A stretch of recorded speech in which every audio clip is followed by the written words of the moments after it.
Thank you. I just want to thank everyone for coming out to our second Community Bridge Forum. Before we get underway, I want to thank Sandwich High School in the town of Sandwich for opening this space for us. Really appreciate that and helping set up this forum for everyone in the community. Want to make sure we recognize our elected officials who are here this evening, also working on this project. We have our district attorney, Rob Galabois, is here. Thank you, Rob. I saw select board members from Bourne. Peter Meyer is here, and Jean Azovitz is here as well. And then I also saw Bill Cohan from Plymouth, select board member, popped in. And Congressman Keating's office is here as well. And the congressman's been intimately involved with helping secure funding for this project, which has been really important. So thank you all for coming out. MassDOT's, has posters out front that explain some of the project, and then there's going to give a presentation here about where the project's at, next steps, and then we're going to open this up for people to ask questions and to have a nice Q&A for the community to have their questions directly to MassDOT and have those questions answered. I do want to say this is the most important project that this region has had since the creation of the canal over 100 years ago. This is the most impactful project. These bridges, the new bridges, will define transportation in our region for the next 100 years. And so it's really important that we have a lot of community involvement in this process, and it's really important that these bridges are done well and done right. And I know the team at MassDOT's really committed to that. There's a 2020 Army Corps report that I think some of us have seen in this room that says that if these bridges aren't completed, if they don't get new bridges, that the existing bridges, which are owned and operated by the federal government, by the Army Corps of Engineers, that they would have to do a full rehabilitation of the bridges. The Sagamore going first, and then the Bourne being next to have a full rehabilitation. And what a full rehabilitation is a completely shutting down of the bridge for 9 months, and then the bridge going to one-lane traffic for 2 years after that. So that can never happen. The dollar figure that would impact our region if that were to happen is in the billions of dollars. And then anyone who's a local here like myself and you all know, it would just bring chaos to our entire region.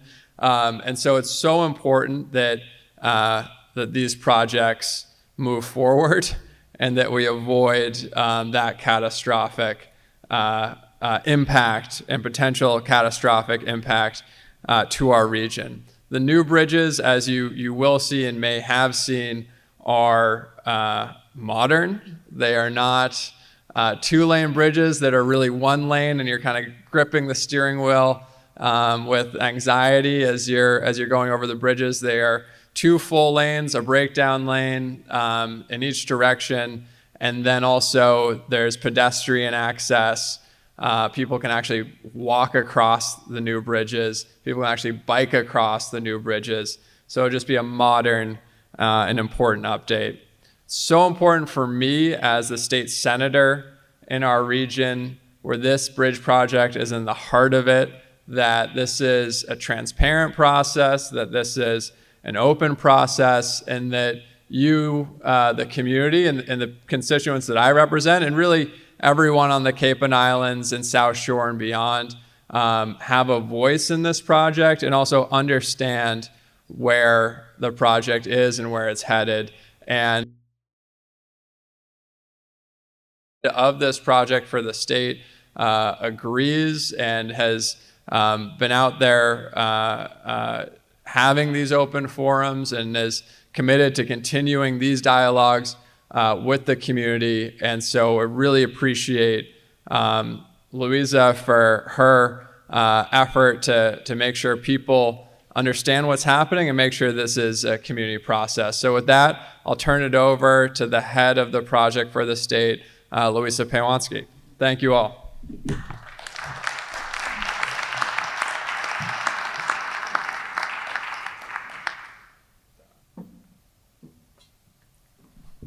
Now we're going to lower the microphone. Can people hear me? Barely? Okay.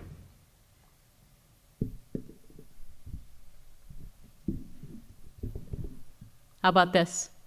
Better? Okay.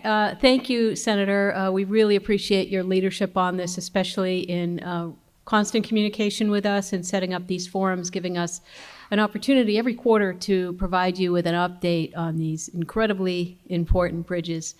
We also appreciate Sandwich High School for hosting us, and the elected officials who have worked closely with us. Elected and municipal officials, we've been just in Bourne last week. We would be happy to come meet with any select board members or officials or community groups to talk about this bridge project. Senator Fernandes said quite rightly that the bridges have enormous influence and importance for people in Cape Cod. One of the frequent items you pick up on in the studies of the Cape Cod bridges over the years is how much they contribute to the state economy, way outsized, disproportionate impact to the entire Massachusetts economy. But we know that the bridges are most important to the 230,000 year-round Cape Cod residents, and we take that to heart.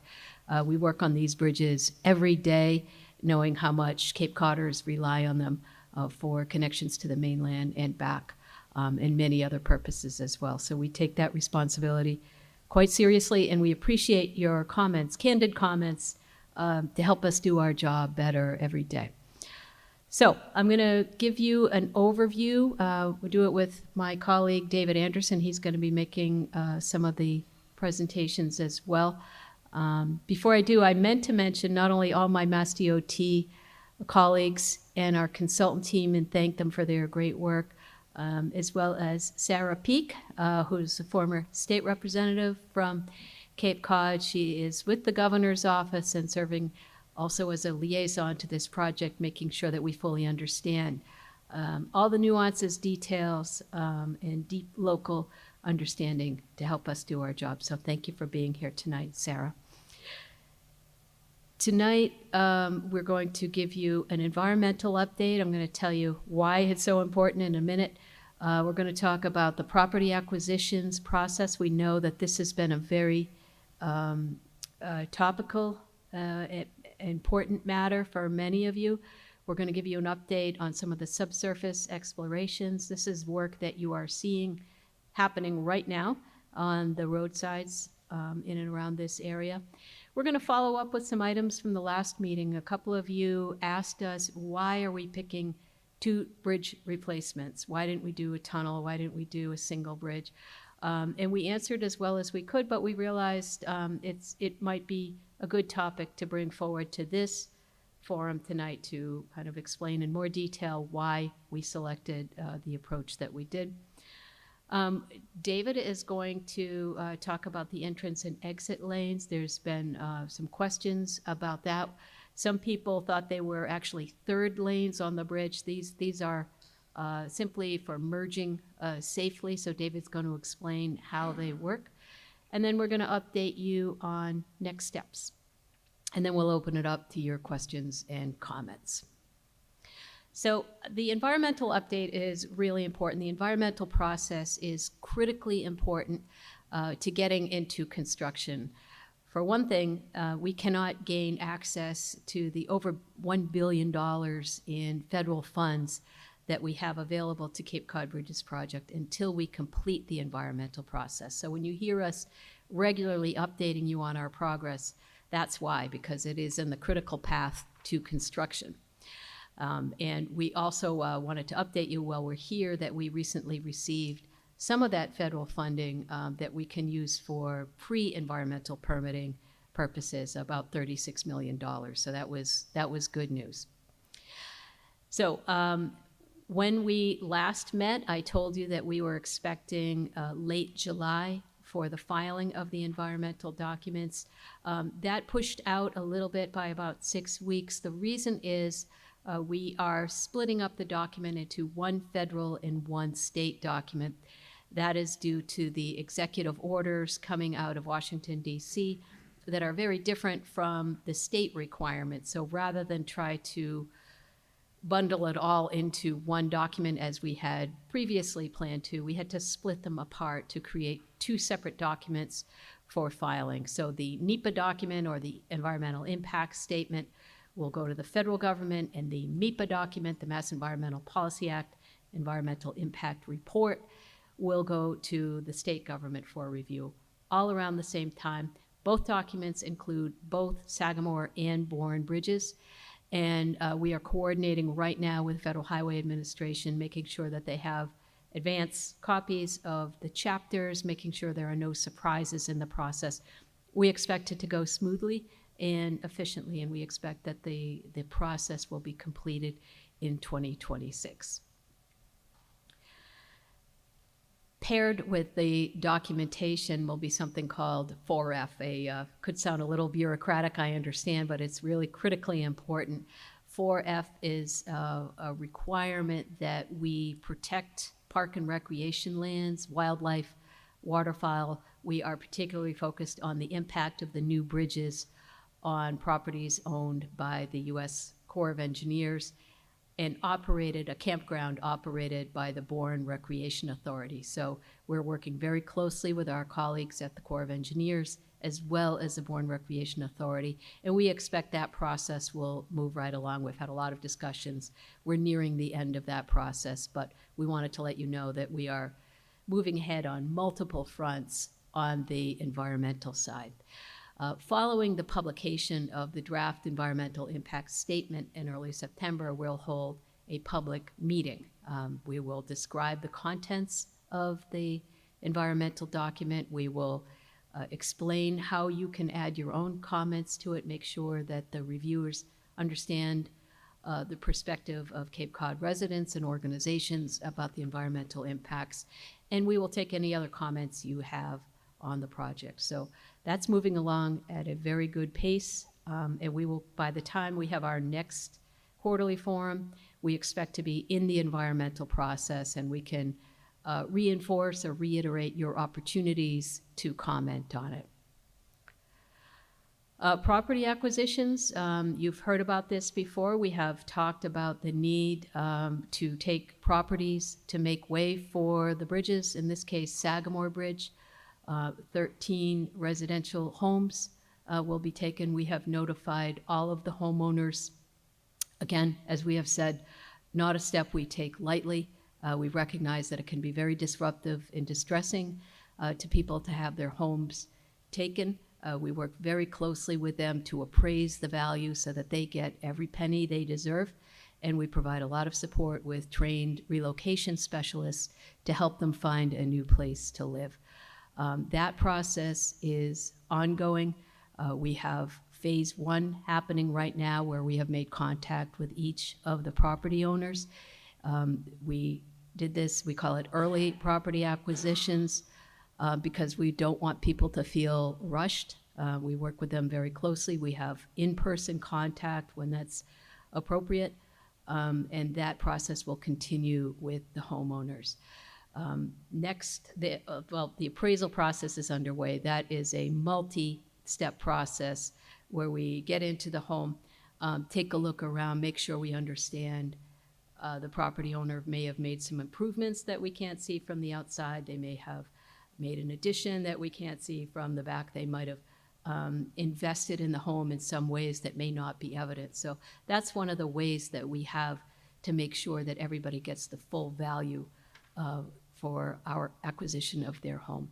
So that's going on right now.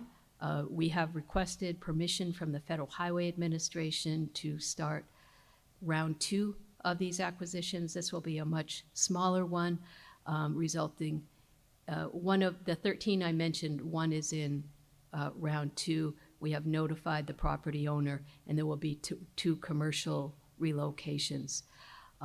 Everybody is up to date on that, and the second request includes some smaller and vacant parcels in addition to the ones that I just described. So those are moving along, and again, we recognize of a project of this size, a massive new bridge touching down in a densely settled area, we did make every effort to try to avoid and minimize impacts. Wasn't possible in every case, but we are fully committed to make these happen as smoothly as possible, and we know that for the greater good of the bridge projects, we have to move forward, but we'll do it in a very sensitive way with the property owners.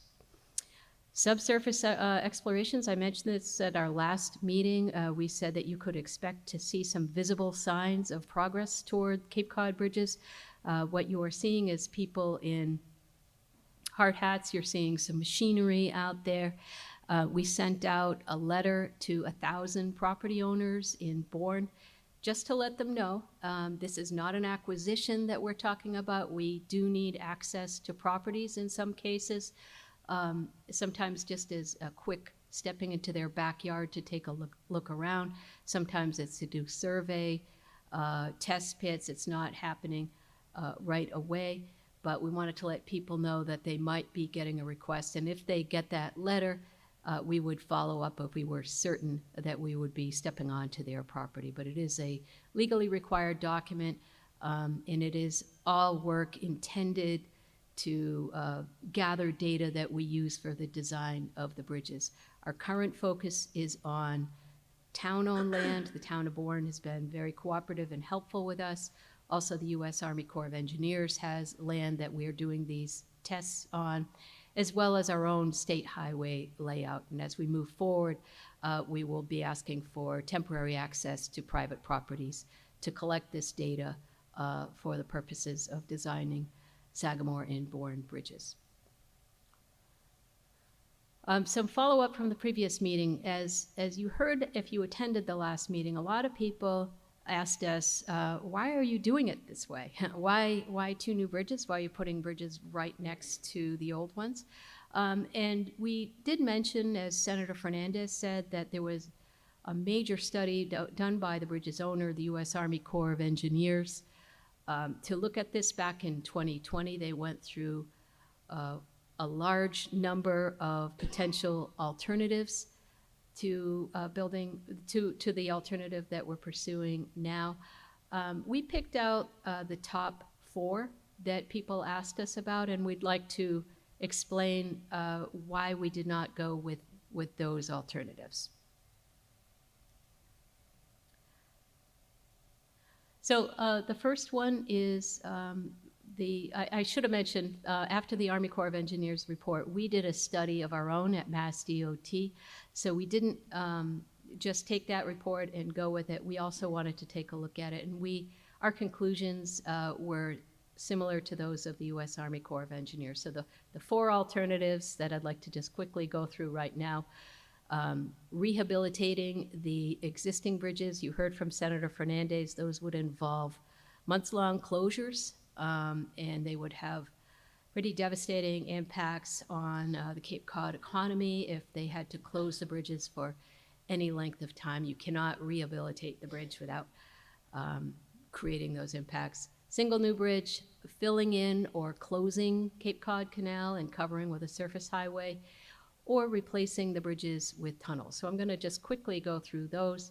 So you heard rehabilitating the existing bridge would have enormous traffic impacts, as you can see from this picture, and I don't need to tell you this, the bridges are very narrow. There's not a lot of room to put equipment or workers, and if we were to simply rehabilitate the existing bridges, in addition to the full closures and the subsequent impacts, they wouldn't solve the problem. The problems with the bridges are more than structural. They're too narrow. There isn't enough distance between oncoming traffic. There's a lack of a median barrier that would protect northbound and southbound traffic from one another. It's very difficult to walk across the bridge, and it's nearly impossible to bike across the bridge. So just rehabbing them would leave all of those problems in place. We also looked at constructing a single new bridge, and that was also suggested at the last meeting. The reason that we are not pursuing that is, again, it would not meet the travel needs either of Cape Cod residents or those coming to visit Cape Cod. It would have major traffic impacts because all of the interchanges and all of the routes coming down are feeding into two separate bridges. So if we put it in the middle, as we show in a rendering here, all of that traffic would converge into single roads leading across the bridge, and it wouldn't work from a traffic perspective, an environmental perspective, and it would also have very significant impacts requiring a lot of acquisition of right-of-way. It would also land the bridge right in the middle of Joint Base Cape Cod, an active military base, so we are not considering that one as a viable alternative. We also were asked, and have been asked more than once, why don't we just fill in the canal and run a road right over it? And the canal, as you can see here from this picture, you see a boat, somebody fishing. It is a major natural resource to people living in the area. Not to mention the disruption to navigation. It would force mariners out into the ocean, forcing them into an ocean route that would be particularly dangerous for small watercraft. The environmental impacts, too numerous to count at this point, but we do have endangered and threatened species in the area.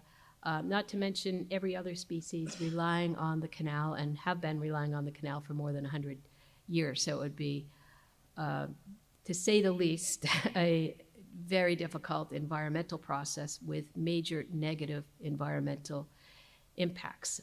Walking along the canal, navigating along the canal, fishing along the canal, boating along the canal, all of those would be severely disrupted by this alternative, and we are not pursuing it further. A tunnel. We have been asked this question many times. Why would we not just replace the bridges with one or two tunnels? The Corps of Engineers said it best most succinctly, it would cost at least twice as much as the cost of new bridges. Tunnels are extremely expensive.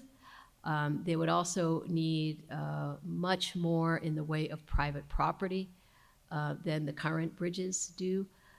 The route would have to start much farther back because of the topography of the area around the bridges. It would require major reconfiguration of the approach highways to meet the tunnel entrance and exits. So let me just show you a quick, you can see these, I'm not sure how much they pop out, but the black line, sort of squiggly line, is the topography of the land. Obviously, we would have to get well under that with the red line. And as you can see, the blue lines are where you currently have the interchanges. We would have to pull those right around a mile back in each direction to get the entrance and exit to the tunnel. Huge right-of-way and environmental impacts, not to mention extremely expensive. Another problem with it is that we would not be able to get people on bicycles or on foot across the bridges as we can, with the tunnels as we can with the bridges because of air quality concerns. So for a lot of reasons, we will not be pursuing the tunnel alternative, but we do want you to know why. Here's another example of where the tunnels would go if we were to have them in place. And as you can see, landing in the middle of Joint Base Cape Cod is not a viable option for us, as well as the many other right-of-way impacts that this would entail. So the two bridges, the two replacement bridges are the best alternative according to engineering studies performed by the bridge's owner, Corps of Engineers, and us at the Massachusetts Department of Transportation. I'm going to turn it over to my colleague, David, who's going to talk about the entrance and exit lanes.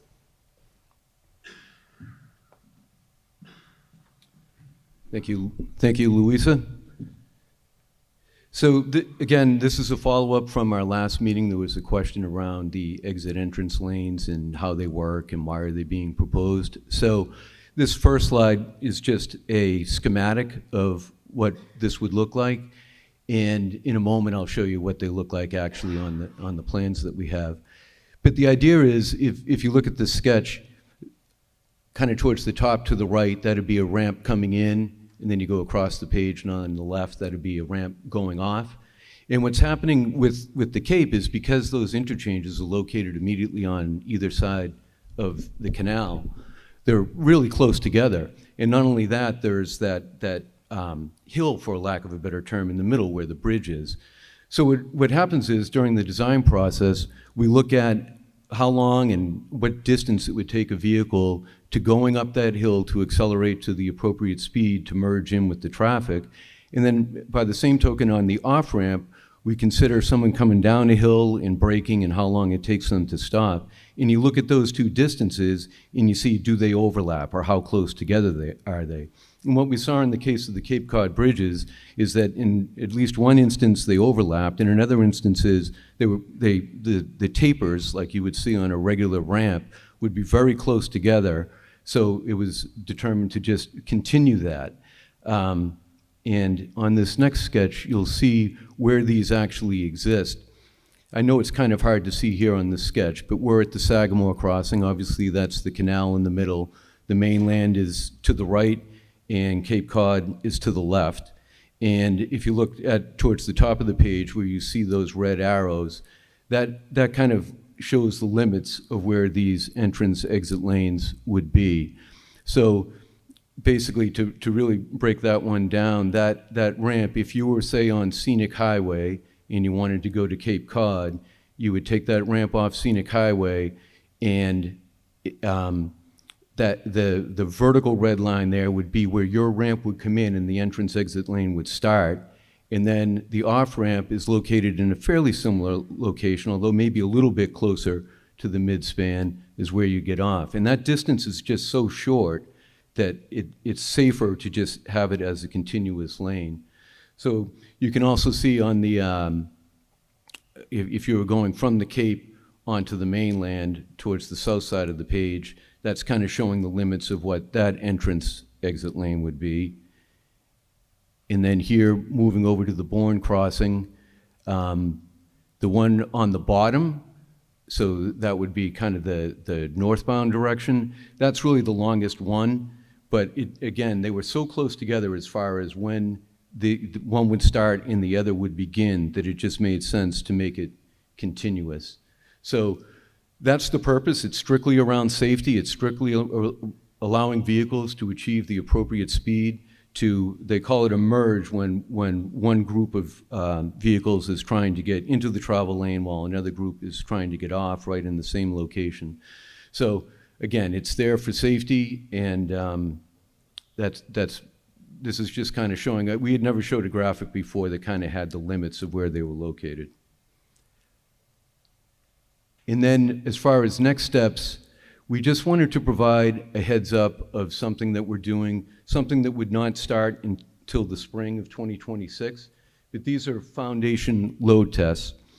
So these are tests that we perform to really get a better understanding of how the foundations are going to work. So we, as Louisa mentioned, have gone out and taken a lot of borings, and we've learned a real lot about the soils. But what this next step does, what we can learn from these load testings, is actually see, putting in the foundations, just like the foundations that would become of the permanent bridge structure, we can really see how the work interfaces with the soils, run tests on these, load these foundations to the point of failure.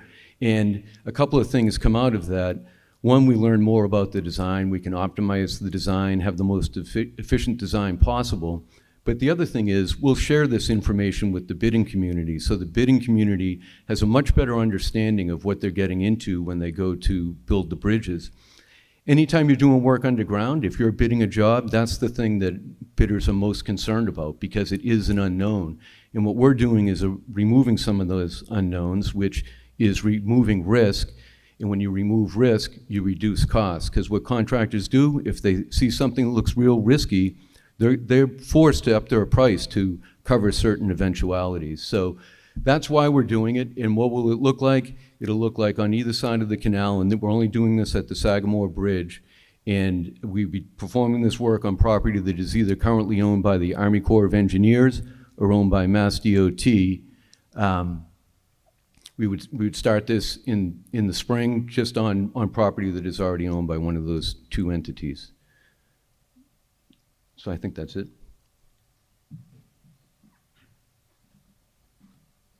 Oh, David, you raised the microphone on me. The reason that we're giving you an early heads up, it might seem like an obscure piece of work that we're doing. We're starting the notification early because this work is going to be noisy, and we want to make sure that we're telling people as early as possible. We'll have more details as we move into the fall and winter.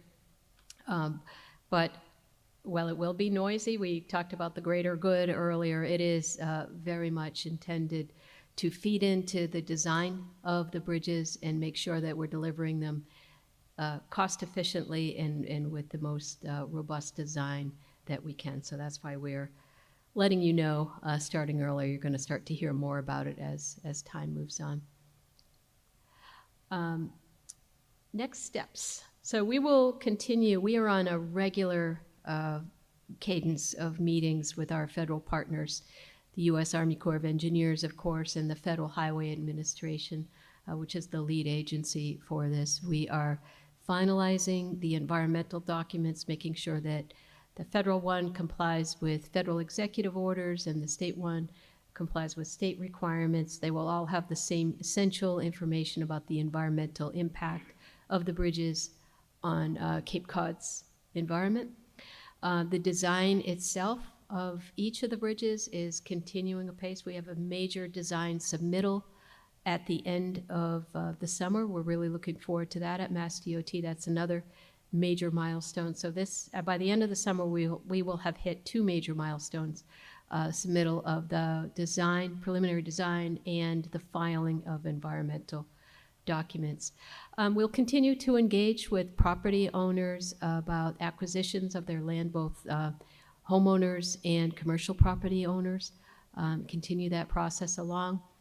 We'll continue to be out on the road on town, U.S. Army Corps of Engineers, and state highway layout, and in the fall, we'll be knocking on doors and asking if we can temporarily access your private property for this testing that we described earlier. As I mentioned, we'll be hosting a public meeting once we file the draft environmental impact statement, but if there are any organizations out there or neighborhood groups and you'd like us to come and talk about the bridges and give you a more detailed update, just ask. We're happy to do it. We're here on a very regular basis. In the very beginning of September, we will be publishing the draft state and federal environmental documents and putting out public notice about the meeting. So that's what's going on with the project. For more information, you can use this QR code. We have, you can email me. We also have a project email address, and you can leave a comment online. We will be sending out this presentation to Senator Fernandes, whom we again thank very much for hosting this forum and giving us an opportunity to communicate with Cape Codders about the Cape Cod Bridges project. Thank you very much. I think Jack is, thank you. Yeah, so if you signed in and you wrote you wanted to ask a question, I have you in a queue, and then once we go through that, we can go to other questions. We're going to keep it to a strict 2 minutes in the interest of hearing as many people as we can, and I will have an obnoxious timer just to make sure we stick by that. So first up, Paul Niedzwiecki.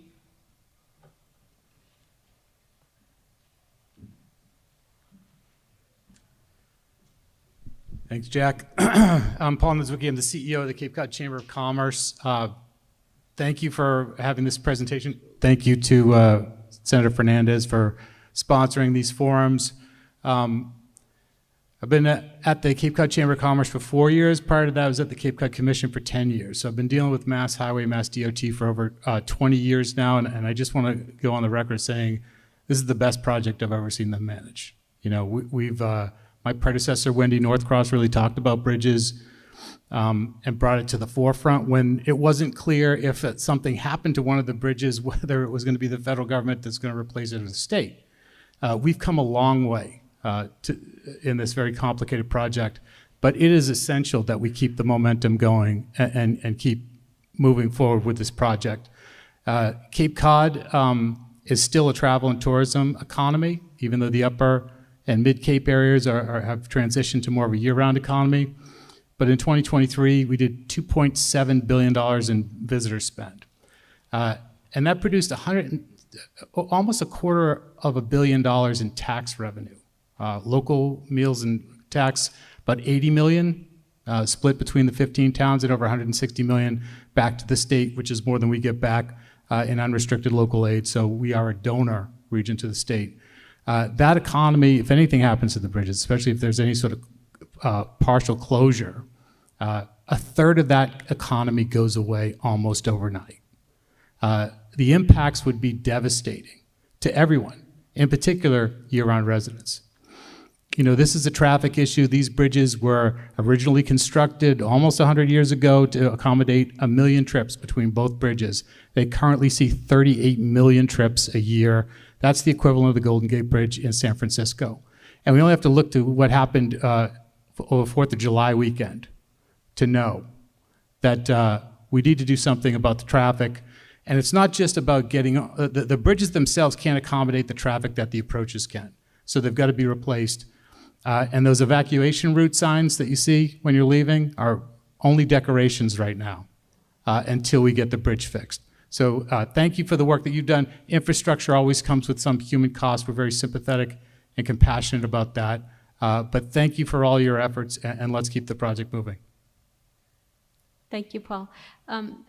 You mentioned managing the project, and I realized I neglected to introduce Ann Kennedy. She is the new project manager. She'll be overseeing the day-to-day activities. Some of you remember Brian Cordero, who is her predecessor, and Ann just started last week. We're very glad to have her on board. Thank you, Paul. All right. Michael Kasparian.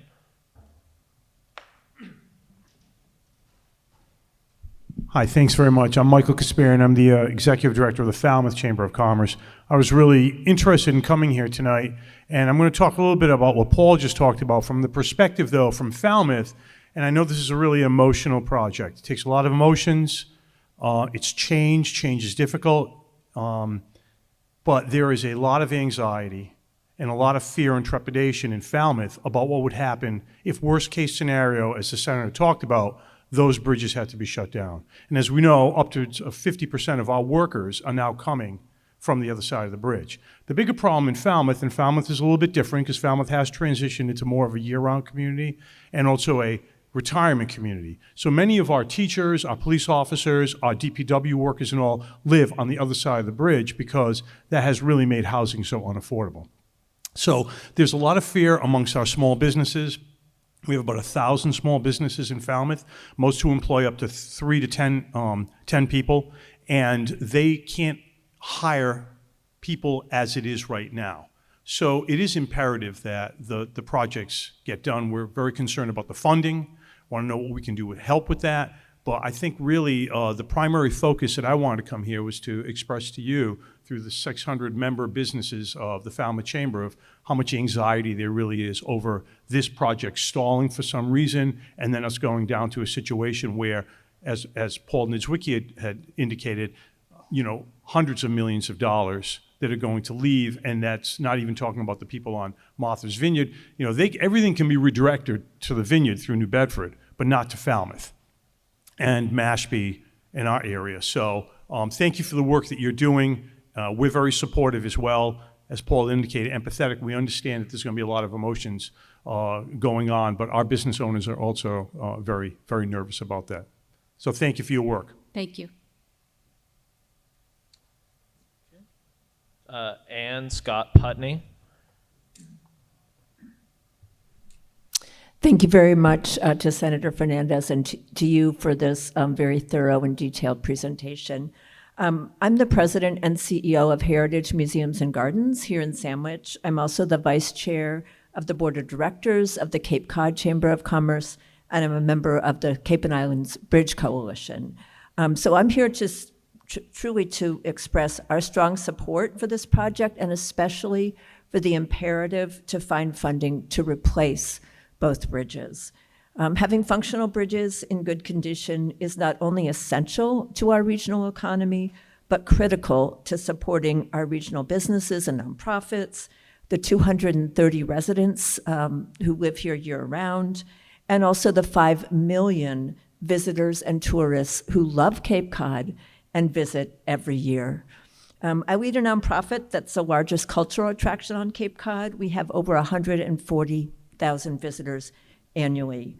But we're just one of over 10,000 businesses here on Cape Cod. And like them, we depend on the bridges every day. For example, of the 50,000 commuters who use the bridges every day to get to work, about 20 to 25% of my workforce is among them.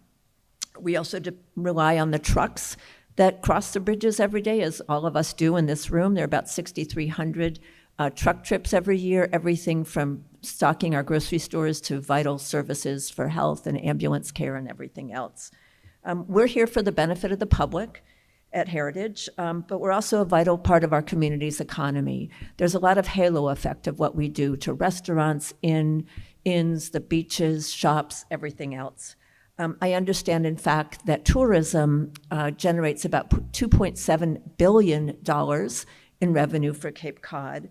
And as others have mentioned, if there had to be some sort of catastrophic closure of one of the bridges or simply for rehabilitation, the loss to our regional economy would be $1.7 billion, 1.4. Oh, my time's almost up.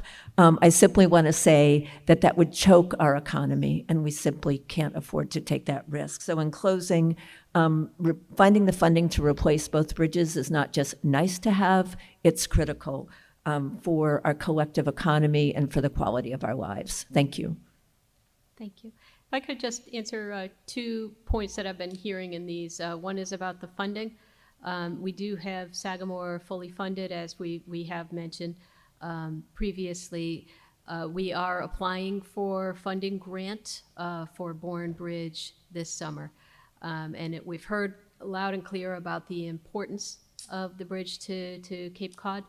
And I just wanted you to know that's shared all the way up to the governor's office. We report monthly on the status of the project, and it's been made clear to us to keep moving, keep it moving and advancing it. So thank you. Matt Pita.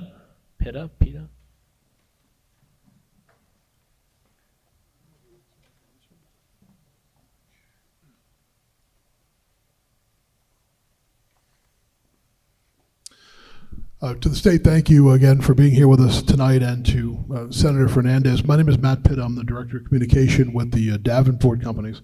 We're based in South Yarmouth, a family-based company that goes back to 1956. We're still family-owned by the CEO, DeWitt Davenport. We're one of the largest private employers on Cape Cod in multiple industries: senior living, construction, residential, et cetera. We want to, and we're also a founding member of the Cape and Islands Bridges Coalition with the Chamber, the Cape Cod 5, Cape Cod Healthcare, and others. And we want to convey a couple of things. One, Senator Fernandes said it earlier, and then he was also quoted in the Enterprise this week that it was the most significant transportation project. And tonight, as he indicated, it's the most significant project we've faced here on the Cape and Islands probably since the bridges were first built, and he's correct. On the Cape, we face a lot of challenges: housing, wastewater, equity, et cetera. If we do not build these 2 new bridges, none of those other issues matter. The bridges are literally the most important issue we're facing right now on the Cape and the Islands. I think a very important fact to convey, and I stepped back in my previous role before I was with the company I'm with now, the Davenport Companies. I was a news reporter and editor for 25 years here on Cape Cod in Boston. I covered this story extensively, day in and day out. An important message to convey, and unfortunately it just does not get conveyed in the media enough now, is that these two bridges need to be constructed not to increase capacity for either tourism or new housing on Cape Cod. These two bridges need to be built to sustain what we have for our current economic situation on the Cape. We are in no way trying to increase capacity on the Cape. What we're trying to do is make sure that you can actually go to your supermarket and get groceries, and that you can go to the store and buy supplies. If those two bridges go down in any way, we are facing an economic Armageddon here on Cape Cod. So we fully support this and really want to drive home the message. This is not about increased capacity for Cape Cod in any way. Thank you. And we agree. Daryl Crossman. Had to leave. Sorry, Daryl. Greg Balzikian. My apologies if I butchered that. You good? Okay, all right. John York.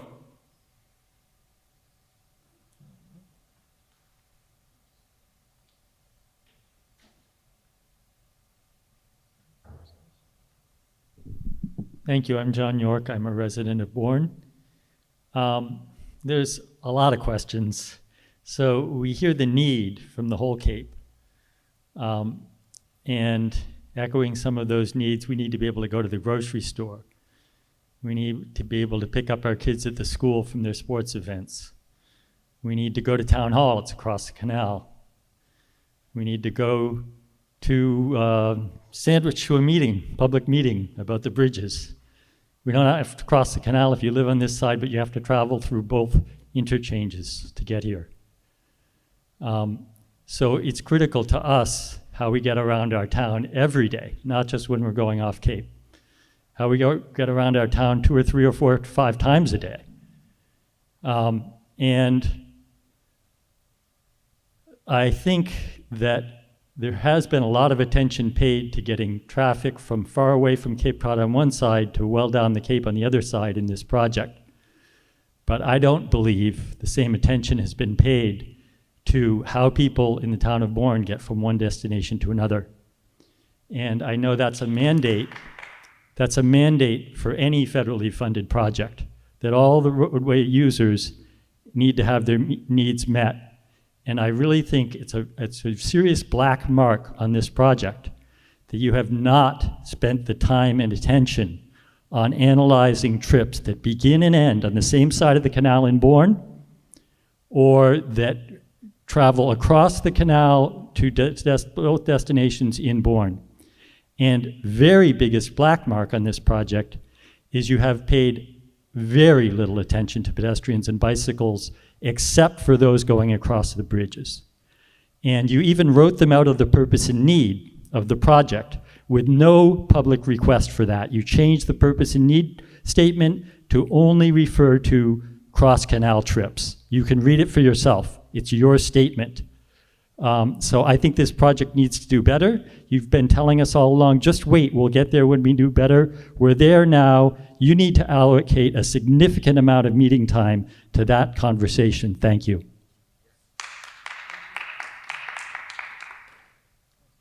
Thank you, Mr. York. Okay. Bert Tallerman.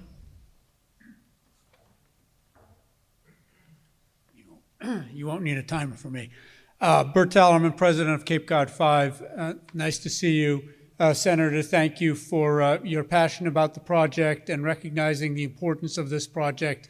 I'm not going to repeat everything I heard from others.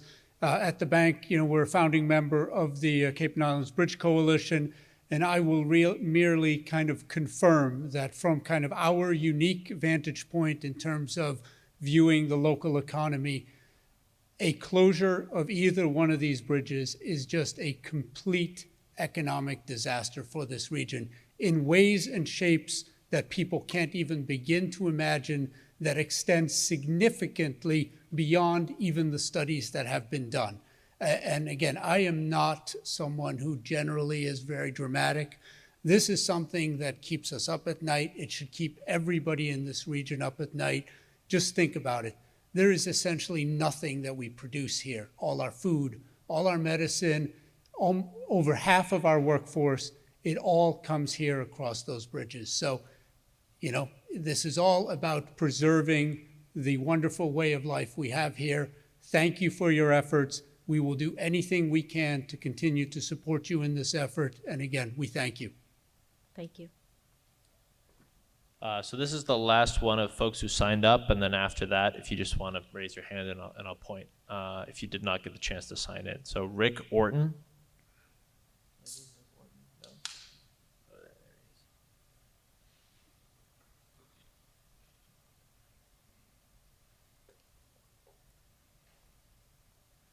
Good evening, I'm Rick Arden. I'm Director of Administration for Cape Cod Express, a trucking company that services Cape Cod and the islands, probably more than anybody else. I believe we have about 120 bridge crossings every day with just our company. And, you know, the economic impact has been talked about, but I think the one thing that we need to really think about is if my 17 trips to Nantucket every day don't go over with all their supplies, there is no Nantucket. Thank you.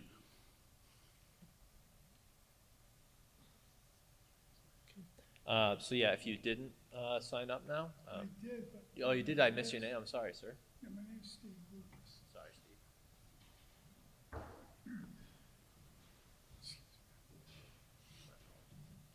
No big deal. Do I look upset? Hi, my name's Steve Lucas. I live here in Bourne. And I wonder what's going to happen to traffic. And I wonder what's going to happen to Bourne. Nobody seems to care about Bourne anymore. Look what happened to that traffic circle. It's just a mud field now. Nobody seems to care. And I'm wondering, when we build these two bridges, what's going to be left of Bourne? You know, this is my hometown, and I care deeply about it. And somebody's got to care. The other thing I'm worried about is if we increase traffic on the Cape, what's going to be left of the Cape? Are we going to have to get more roads? Are we going to have to expand the ones we have to accommodate the increased crowds? I'm all for bridges, don't get me wrong, but I think we got to be considerate of what and who we are. Thank you.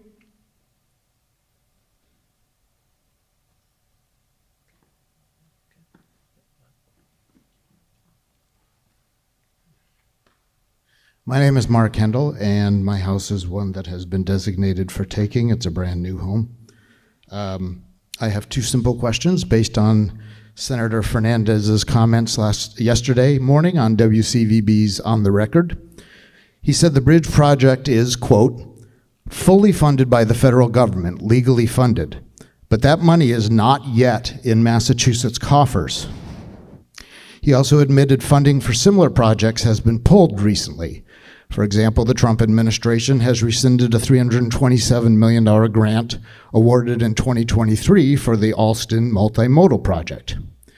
This is very different than what MassDOT has been telling the public, including a few minutes ago where you said this was fully funded and that we had the money to do it, and what we have been told directly by several MassDOT employees.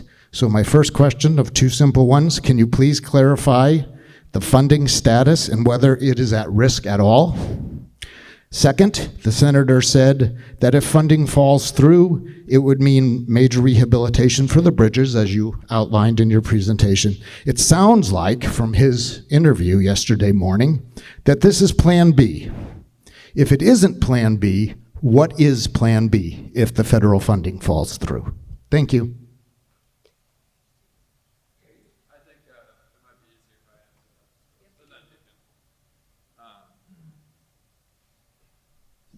Thank you for watching OTR. So I was just asked a question yesterday on a TV show about status of federal funding because the Trump administration has been cutting lots of federal funding to the state of Massachusetts, every state in the nation, Massachusetts included, and that's not only hundreds of millions to education and tourism and all these other things that are having really nasty impacts on our economy, but also has cut funding to transportation. And so, I think it is it's a concern of mine that this administration has been cutting funding for really critical programs here in Massachusetts, and in some cases has been doing that illegally. In Massachusetts, we have the funds legally allocated for this project. So any taking of those funds or attempt, which we haven't had any word of, would be a completely illegal thing for the administration to do. And so our Attorney General would act very quickly to sue the federal government if they were to, illegally take funds that Congress has appropriated and the administration, the federal government has already allocated.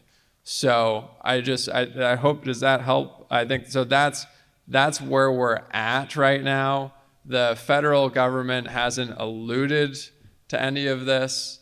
And then, as Louisa mentioned, the project did hit a milestone which released federal funding for the project, which I think is actually a good sign for this project in terms of federal government support. There's the piece around, I did mention the piece on the Bourne Bridge, which is to say we don't have funding yet for the Bourne Bridge. It is incredibly important from a funding perspective that we as a region, that our federal delegation is fighting hard to get the funding for the Bourne project. I know this is something that the congressman's office, our senators are deeply committed to, and the Healy administration is really committed to this as well. And so that's the next part in this, is applying for funding for the Bourne Bridge. So as folks might have remembered, there was the funding for the Sagamore project was a one-time application. Instead of going for both bridges at once, it was deemed that's actually not possible. There's no federal grants that are actually that large from a transportation perspective to apply for both bridges at the same time. So the Healy administration, I think, made a smart decision, which is to go for just the Sagamore first, because according to the Army Corps report, that's the bridge that has to go through a major rehabilitation first before the Bourne Bridge does. It's also the more trafficked bridge. It's not the one I use, but it's it's the more trafficked one, the one that makes the most sense. So that was good wisdom. She also doubled the amount of state support for that, doubled what the previous administration did. What the previous administration, I'm talking governor's administration, did wasn't even competitive enough to apply to actually get the grant. And so that actually set us back a few years, what the previous governor's administration did. Healy administration doubled it, and that made us competitive. That got us the grant. So that's really important. And so then the next piece of this is, okay, we have the funding for the federal government legally allocated, and now we as a region, our federal delegation, the state, we're all pivoting and saying, okay, let's get the Bourne fully funded. I hope I tried to answer that. Extreme case scenario. Look, here's the deal. We cannot have this region shut down. That is a non-starter. That's a non-starter for me. I think that's a non-starter for everyone in this room. A major rehabilitation shuts down our region. That can't happen. So in my view, if for some reason that does it, that the federal government neglects their job, does not pay for the bridges that they own, that they're legally obligated to maintain, then we need to have a really serious conversation about the state stepping in and making sure we're not shutting down our entire Cape and Islands region. that is 300,000 people, millions of visitors a year. It would devastate our entire region and make life here really hard, if not impossible, for a lot of people. So this is an extreme case here. We're not there yet. I appreciate the question, but that's my personal view on it, and that's where I would stand on that. So thank you. Sorry, yeah. If I could, Senator, if I might just respond to the part about the Alston Multimodal Project. Those funds were rescinded with the exception of $8 million. That is a very different program from the Bridge Investment Program and the MEGA program.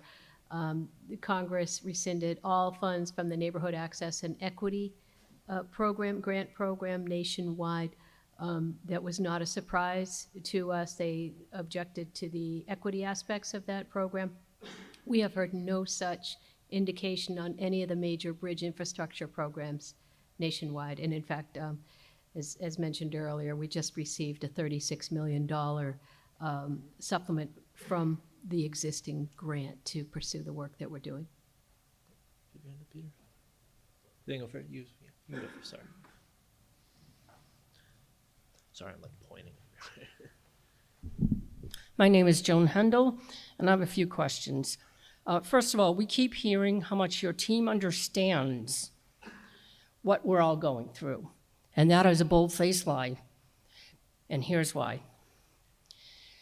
When your relocation team came to my home and gave us their sympathies and told us how much they understand, I specifically asked them, have you ever had an eminent domain letter submitted to you? And they said no. So I would ask you, please, Mrs. Piwanski, tell your team to stop telling all of us that they understand, because unless they've sat in our shoes, they don't, number one. First of all, and then all of your listings of the wildlife and the refugees and the waterfowl, could you please tell me where in that whole list you have allotted allocation for mental health support? Because each one of us that live in Round Hill, when your team comes out in their cars and they stand on our driveways with 7 people doing appraisals, it puts us over the edge. And unless you've been there, you don't understand. Second one, we ask for a timeline. There is no timeline. We want to know exactly what steps. You gave us a part of one tonight, so thank you for that. You also told me over the phone at the very beginning of this, when we got our letter on my birthday, that we're not rushing you out, but it sure feels that way to all of us. When your team comes and calls and wants to do this and rude to us, yes, and lied to us. Your team asked one of my neighbors if we knew. We came from the Midwest. We're both New Englanders. We came from the Midwest.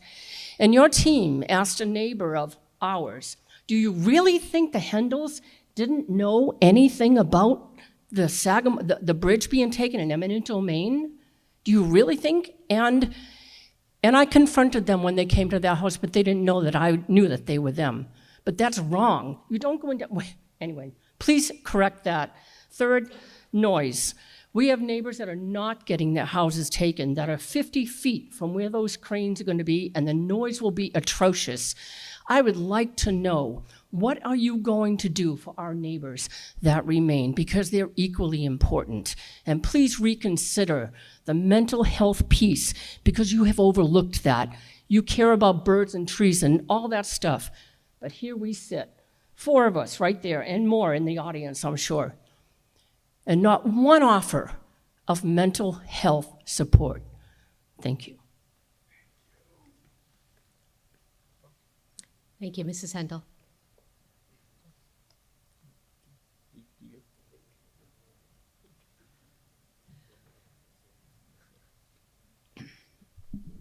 My name is Jane Logan. I live on Main Street in Sandwich.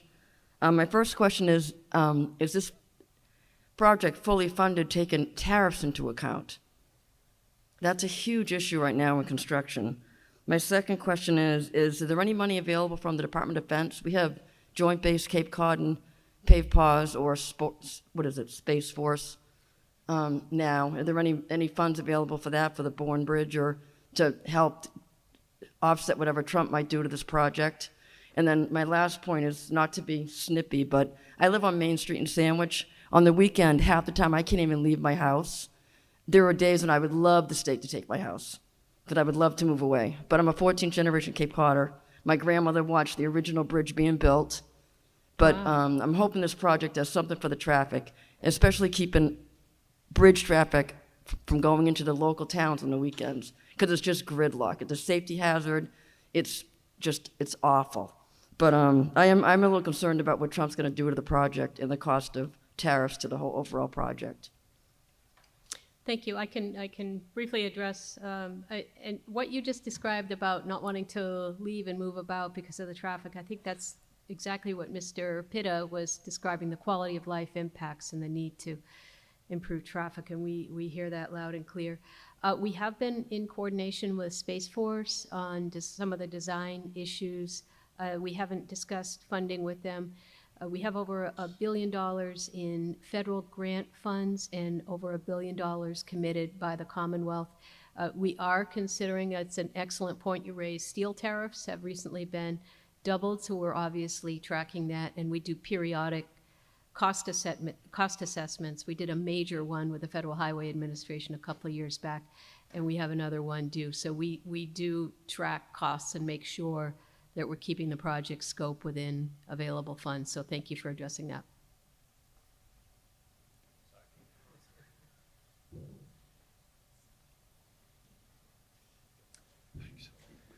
My name is Fred Anderson. I'm a Sandwich resident.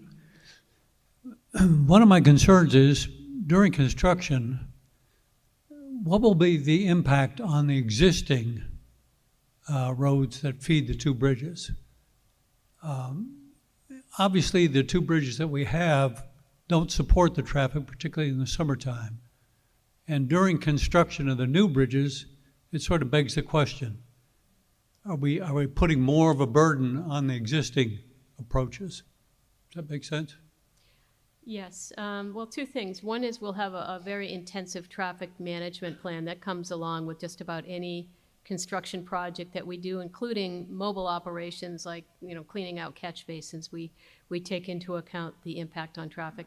That said, it will be noticeable when we're out there starting construction. We're going to do our best to manage traffic to keep away from the peak periods. We have special rules for Cape Cod construction, and I will say that one I think good moment for us is when the first half of Sagamore is built and we can move traffic over onto it so that we can take down the existing bridge and then start construction on the second one. So there will be traffic impacts, there's no escaping that, but we're very focused on traffic management during construction.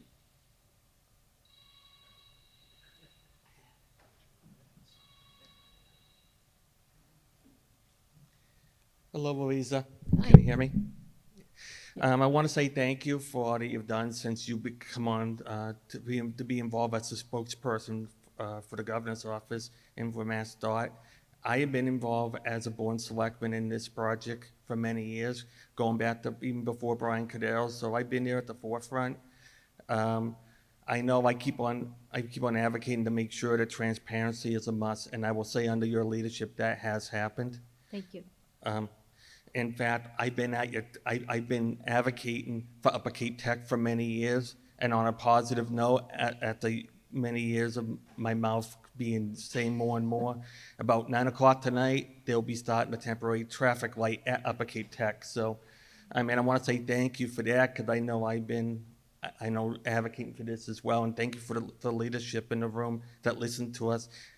I don't think it was because of the traffic accident with our police officer. This was in the plans long before that. It just happened. Unfortunate that accident happened, and all of a sudden, things got pushed to the forefront. But again, you're helping to mitigate a problem that's been going on for many years. So I want to say thank you for that. And for the resident that said, that asked the question, has anybody been involved with eminent domain takings? I know firsthand. My grandparents' house on Academy Drive was over where the Mass Maritime Dome is. It was taken in 1968. We were lucky we got the last waterfront lot on Academy Drive in 1969 when we were the last house moved. We were lucky, but as the Academy expands, the threat is still there. We may lose our house again. But the leadership at the academy says we don't need to take any more takings. We can just buy what we need as they go up for sale if the price is right. So, I mean, I love what the academy does. I want what they stand for. But I myself, through my family's history in my neighborhood, I understand what this right of eminent domain is all about, because we've lived in one place in one way or another. But I just wanted to say thank you for your leadership and to your staff. I've been with your staff more often, not at different meetings, and with Sarah Peak behind us in the leadership as well. I've been there, you know, and anytime I ask a question, I do get a follow-up. So just keep on doing what you're doing. Some people may not like what they have to say, and I may be one of them, but I do respect you for what, every time I have something, you do get back to me, and that means a lot. Thank you. Thank you on behalf of our team. Thank you. DA?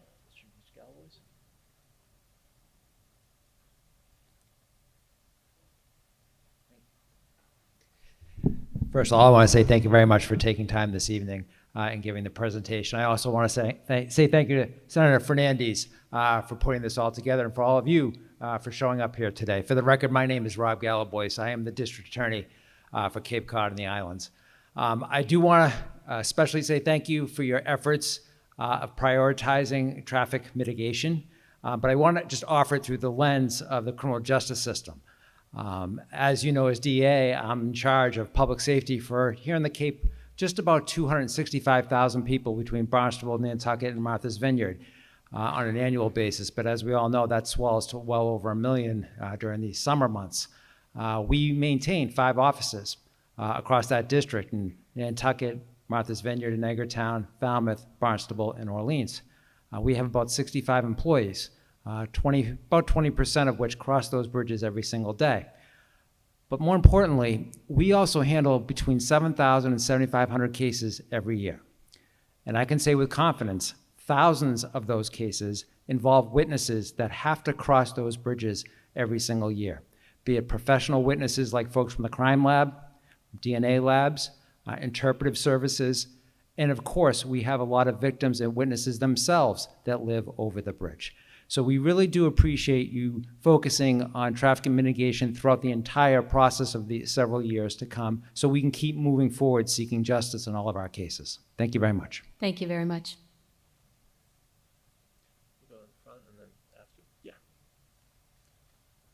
My apologies as well that I'm pointing at everyone. I know it's kind of rude, but you know, if anyone has a better suggestion.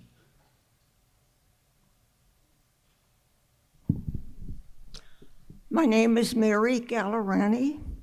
I've lived in the Round Hill section for 67 years. We were the 3rd house built in that neighborhood. I would like to know if you've got a better timeline for us as far as the taking is concerned, because we're hearing mixed messages. The appraisal team recently visited me, and they indicated it would be 4 to 5 months before they get back to us. But on the other hand, it could be 6 months. Could it be a year? I'm afraid I think our biggest concern is that you're going to take our property and a glitch appears or occurs, and the property will be out in the cold wherever we happen to be, and the property sits there as it has happened before in Massachusetts, from what I understand. So thank you very much. Thank you. I'm going to ask John Dallaire, our Director of Right-of-Way, to respond to your question on the length of time for the appraisal process.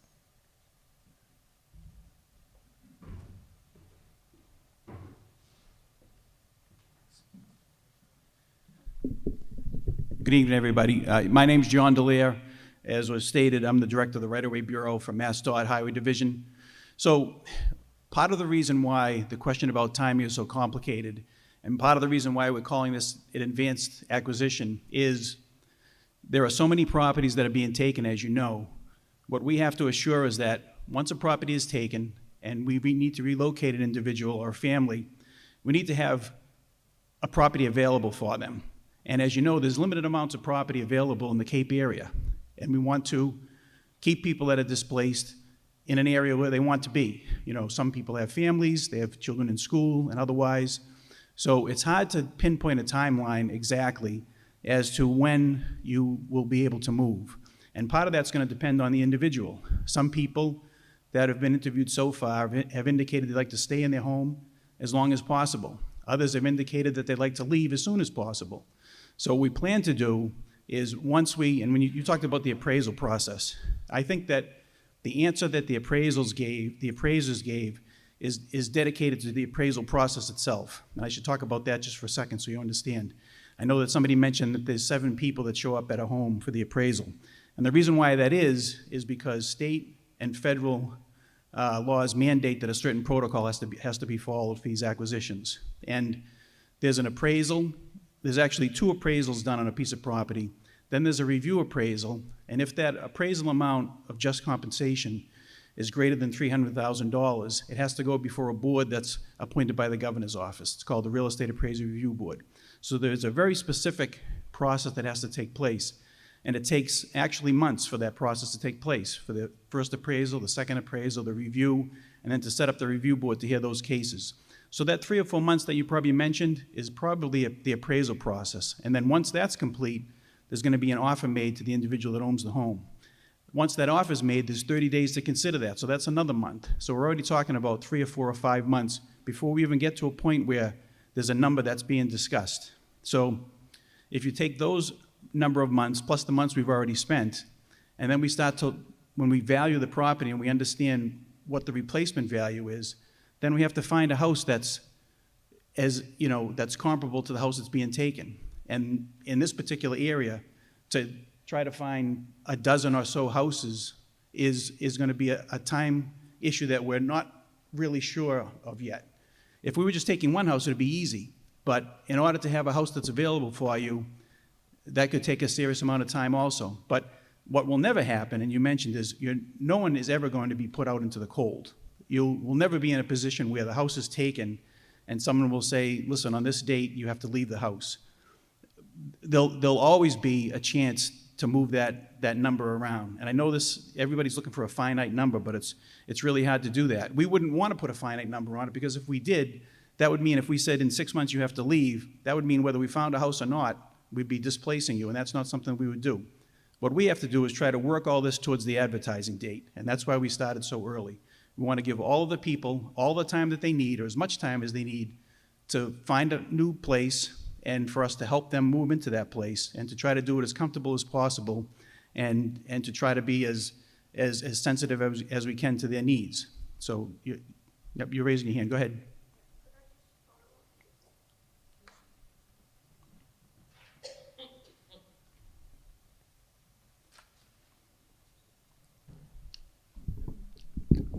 The relocation team indicated that they have to go out and find one comparable property.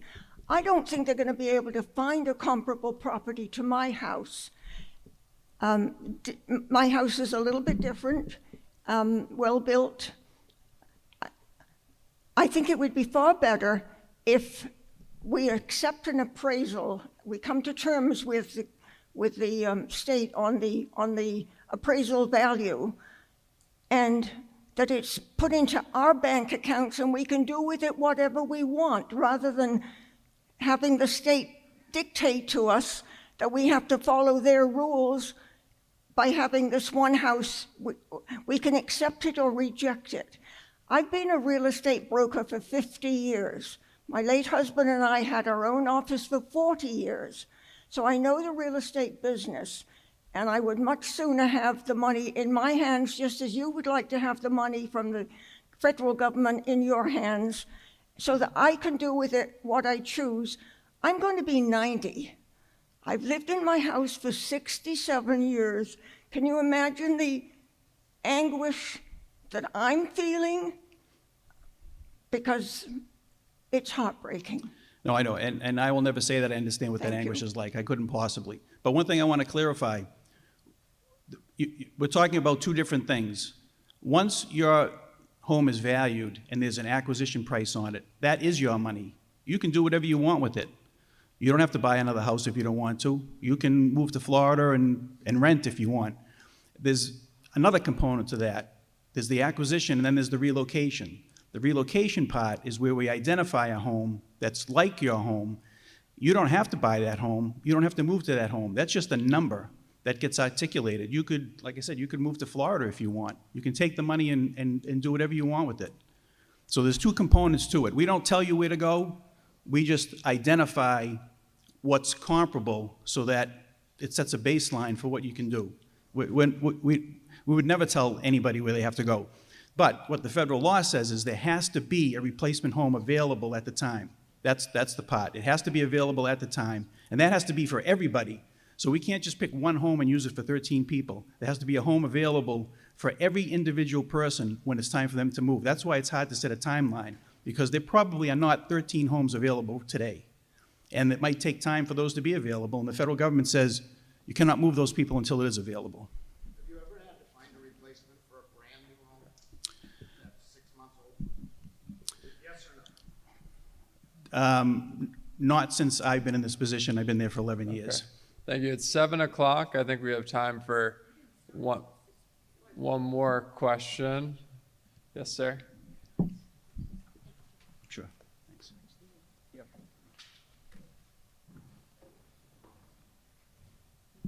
Totally different approach.